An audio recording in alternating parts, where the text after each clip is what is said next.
Amazon is once again under fire for reports about terrible working conditions in their warehouses. In fact, it's gotten so bad that the employees at Bessemer, Alabama, have gotten together to push for a union. Now, unionization push in Alabama, that's awesome.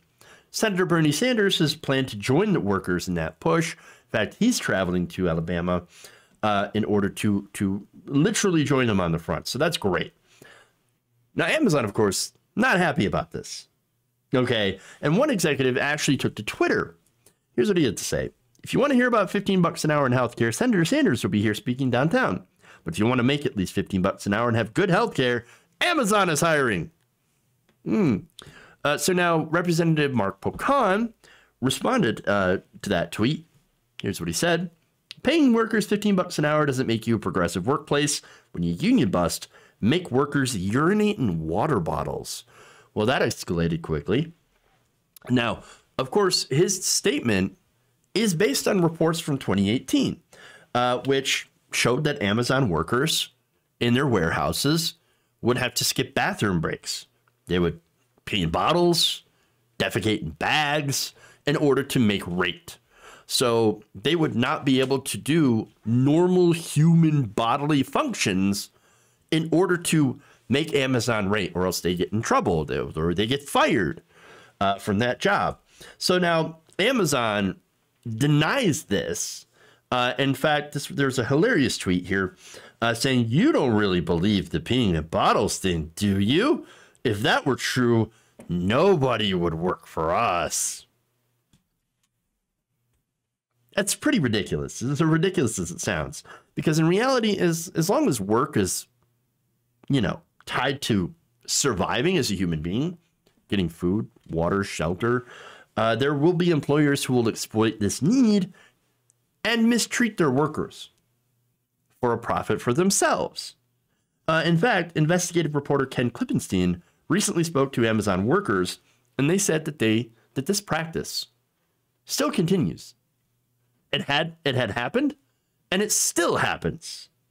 And in fact, it's so widespread due to the pressure to meet these quotas that managers frequently referenced it during meetings and informal policy documents and emails, which were all provided to The Intercept. So Kenny's got receipts, okay? Now, the practice these documents show were known to management, which identified it as a recurring infraction. So now an infraction would be caught peeing in a bottle. But the whole problem is that they are forced to do so to make rate. Now, Amazon's like, we're going to punish you for doing that, but we're not going to fix the reason why you have to do that. Evil company.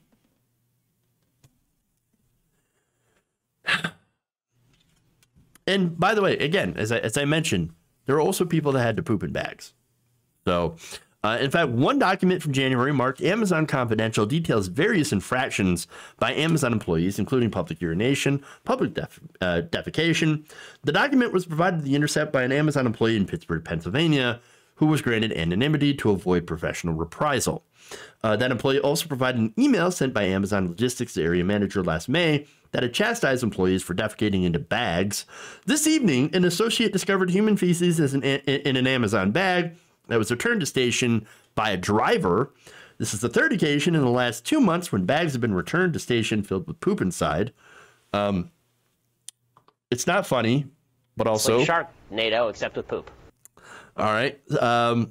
We understand that DAs, driver associates, may have emergencies while on the road, and especially during COVID, DAs have struggled to find bathrooms while delivering. No, it's because the delivery schedule is so incredibly stringent that you cannot literally take time out to go and relieve yourself if you were a driver or an Amazon warehouse worker. You don't have time to poop. Terrible. In fact, here's what that email continued by saying, we noticed an uptick recently of all kinds of unsanitary garbage being left inside bags, used masks, gloves, bottles of urine, By scanning the QR code in the bag, we can easily identify the DA who was in possession of the bag last. These behaviors are unacceptable and result with Tier 1 infractions going forward. Please communicate this message to your drivers. I know it may seem obvious or like something you shouldn't need to coach, but please be explicit when communicating the message. They cannot poop or leave bottles of urine inside bags. Again, what are you supposed to do if you don't have time? You got to have time to be a human, to tend to bodily needs. This is insane. Absolutely insane. You should be able to have time. And again, the reports coming out of Warehouse and his driver's associates, they're the stuff of dystopian nightmares. But they're not nightmares. They are here, and they are absolutely real. In fact, one employer said this. This is Haley Marie Brown, a 26-year-old resident of California who worked as a delivery driver for an Amazon contractor, Soon Express.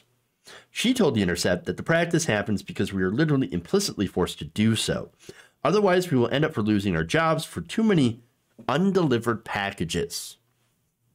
Another driver told The Intercept, they give us 30 minutes of paid breaks, but you will not finish your work if you actually take them, no matter how fast you are. So what's the point of a break if if it's not enough, if your route is so packed that you don't have time to take it? Asked if management eased up on the quotas in light of the practice, the same person said, not at all. In fact, over the course of my time there, our package and stop counts actually increased substantially. Amazon employees also said that the performance is monitored so closely that they're constantly in fear of falling short of their productivity quotas. One email provided The Intercept by a Houston-based driver associate who works for a contractor talks about how the vans are now filled with cameras and other surveillance equipment. The employee said, every single day of my shift, I've used a restroom and a bottle to finish my route on time. And I'm sure that, it's not just Amazon employees that have to do this. I'm sure a lot of shipping now has to do this, or has always had to do this. And it's not right. In fact, that employee said, so common, you often find bottles from other drivers located in the seat in the van. The fact that Amazon would tweet that is hilarious. Yeah, I mean, look, on the one hand, yeah, it's funny. Sort of, but at the same time, it's also incredibly horrible. People having to pee in bottles and crap in bags, wear adult diapers to work because they're not able to take bathroom breaks because, well, if they do, they take time off. I mean, they're going to get busted for not making rate. And imagine, of course, if somebody had something like Crohn's or IBS, where their bathroom, like their days get interrupted by having to suddenly go and use the bathroom, sometimes multiple times. Those people, they can't work those jobs for sure. They'd never make rate as a result. And so that's terrible. And then what's really scary is the monitoring. That may actually be the worst part, because you have all the cameras, the devices, the surveillance, the steps, the clocks. These people are being treated as if they're not human. They're machines.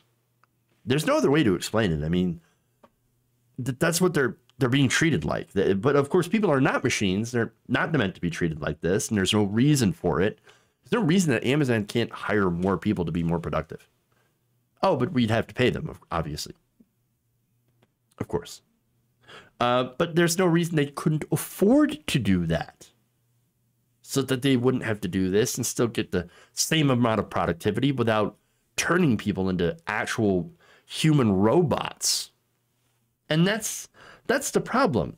You've got to give people time. You've got to be able to reduce that rate of work that every individual has to do to give them room to do human things.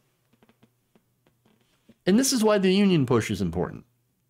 Without unions, without labor laws, without any sort of representation for the worker, you don't have rights in the workplace. Without a democratization of the workplace, you have no rights. Every big company, every big corporation would do this if they can get away with it. And a lot of them do, unfortunately. And this is why workers need that representation. This is why it's important that, this union effort succeed in Alabama. That's why, of course, the people who are not only talking the talk, but are walking the walk, that are going down there to Alabama and supporting this. Hell, you even have Joe Biden that's in support of this, which is very strange. But good. We'll take all that we can get for this unionized push for these workers. We should all support the efforts in Alabama and support unionization efforts everywhere in this country, because that is the only way that we are going to have any sort of worker rights in this country and have any sort of pull or heft if we want to do direct action, general strikes, anything like that. We need that unionization push. We need labor to be represented. If you enjoyed this video, please give us a like and share with your friends. You can subscribe and help out the channel by becoming a patron. It's patreon.com/Jeff Waldorf, or you can become a channel member as well by hitting the join button below.